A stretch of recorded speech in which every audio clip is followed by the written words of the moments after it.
Assalamualaikum warahmatullahi wabarakatuh. Pada kesempatan kali ini, Miss akan menjelaskan pelajaran SKI bab pertama mengenai meneladani ketabahan Nabi Muhammad SAW dan para sahabat. Cara berdakwah Nabi Muhammad SAW. Sejak menerima wahyu pertama, surat Al-Alaq di Gua Hiro, Nabi Muhammad SAW telah diangkat Allah sebagai utusannya, sebagai Rasul. Beliau diperintahkan oleh Allah Subhanahu wa Ta'ala untuk berdakwah, menyampaikan ajaran tauhid kepada umatnya, untuk menyembah Allah Subhanahu wa Ta'ala dan tidak menyekutukannya dengan sesuatu apapun. Nabi Muhammad diangkat menjadi Rasul pada usia 40 tahun. Pada saat itu, turunlah surat Al-Mudaththir ayat 1-7 yang menyebabkan Nabi berdakwah secara sembunyi-sembunyi. Kemudian setelah itu Nabi berdakwah secara terang-terangan. Hal ini setelah turunnya Quran surat Al-Syu'ara ayat 214-217 dan surat Al-Hijr ayat 94. Dakwah secara sembunyi-sembunyi atau sir dilakukan Nabi Muhammad selama 3 tahun. Beliau menjadikan rumah Arqam bin Abil Arqam sebagai tempat menyampaikan ajaran agama Islam kepada para sahabat dan kerabat yang hendak memeluk agama Islam. Mula-mula, Nabi Muhammad mengajak dan menyampaikan ajaran agama Islam kepada mereka yang tinggal serumah dengan Nabi Muhammad. Sehingga masuklah ke dalam agama Islam, yaitu Siti Khadijah, istri Nabi Muhammad, Sayyidina Ali bin Abi Thalib dari golongan muda, beliau merupakan sepupu Nabi Muhammad. Selanjutnya ada Zaid bin Haritsah, golongan budak, yaitu pembantu Nabi Muhammad. Kemudian disusul oleh Sayyidina Abu Bakar As-Siddiq, golongan sahabat, dan sahabat lainnya. Sehingga dalam dakwah sembunyi-sembunyi, Nabi Muhammad mengislamkan 39 orang dan disebut dengan As-Sabiqunal Awwalun, orang-orang yang pertama kali masuk Islam.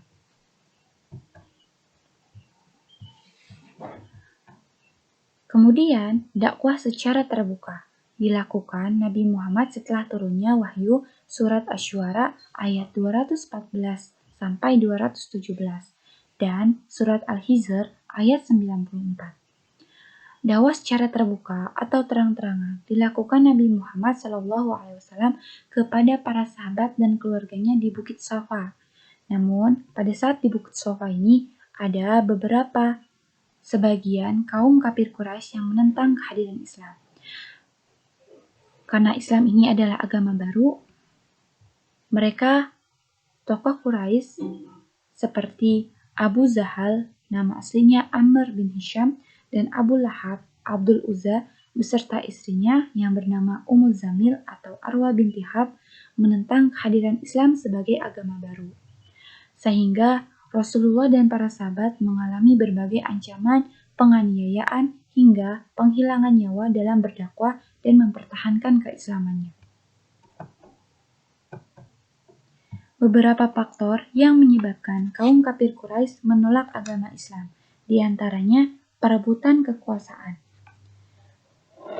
Dalam masyarakat Mekah, ada berbagai suku dan golongan yang setiap saat selalu berperang untuk menjadi yang terbaik di tanah Arab. Para tokoh kaum kafir Quraisy beranggapan bahwa dengan mengikuti agama baru yang dibawa Nabi Muhammad, itu berarti mereka harus tunduk kepada Nabi Muhammad yang merupakan keturunan Bani Muthalib. Selanjutnya, menolak persamaan hak. Jadi, pada masyarakat Arab, mereka membedakan setiap manusia berdasarkan suku, bangsa, warna kulit, bahkan keturunan. Sedangkan dalam agama Islam tidak ada hal itu. Yang membedakan dalam agama Islam ialah ketakwaan. Oleh karenanya, jika mereka menerima ajaran agama Islam, berarti mereka harus mengakui bahwa setiap manusia itu sama. Dan mereka harus mengakui pula bahwa tidak ada yang namanya kasta. Oleh karenanya, mereka menolak agama Islam. Selanjutnya, berpegang teguh kepada agama nenek moyang. Mereka sejak lama telah memegang teguh agama nenek moyang, yaitu menyembah berhala. Di antaranya, berhala itu Lata, Uzza, Hubal, dan Manat. Mereka menganggap bahwa berhala itu sebagai Tuhan mereka. Sehingga mereka menolak bahwa ajaran agama yang dibawa Nabi Muhammad, yaitu agama Islam, dengan menyembah Allah. Karena mereka telah berpegang teguh kepada agama nenek moyang. Sebagian mereka tidak mau mengikuti ajaran agama Islam, yaitu menyembah Allah. Selanjutnya, masalah ekonomi dalam pembuatan patung. Kaum kafir Quraisy ini membuat patung lalu memperjualbelikan untuk menghasilkan uang. Selain itu, beberapa tokoh kaum kafir Quraisy pun memiliki kedudukan tinggi sebagai pemelihara atau penjaga patung-patung berhala. Jabatan ini cukup dihormati dan mendapatkan uang yang cukup besar. Jika mereka menerima ajaran agama Islam, berarti mereka harus menghentikan pekerjaan mereka sebagai penjual dan pembuat patung, serta penjaga dan pemelihara berhala akan hilang. Selama di Mekah, Rasulullah SAW berdakwah selama 13 tahun. 3 tahun pertama berdakwah secara sembunyi-sembunyi. Dakwah secara sembunyi-sembunyi berhasil mengislamkan 39 orang, dan dakwah secara terang-terangan atau terbuka berhasil mengislamkan 182 orang. Dalam perjalanan dakwah ini, Nabi Muhammad beserta para sahabat menghadapi berbagai cobaan, masalah, penganiayaan yang dilakukan oleh kaum kafir Quraisy karena mereka menolak adanya agama Islam. Namun, ajaran agama Islam terus mengalami perkembangan karena ketabahan yang dilakukan Nabi Muhammad dan para sahabat. Miss akan melanjutkan pelajaran SKI ini. Mungkin sampai di sini dulu video yang Miss buat.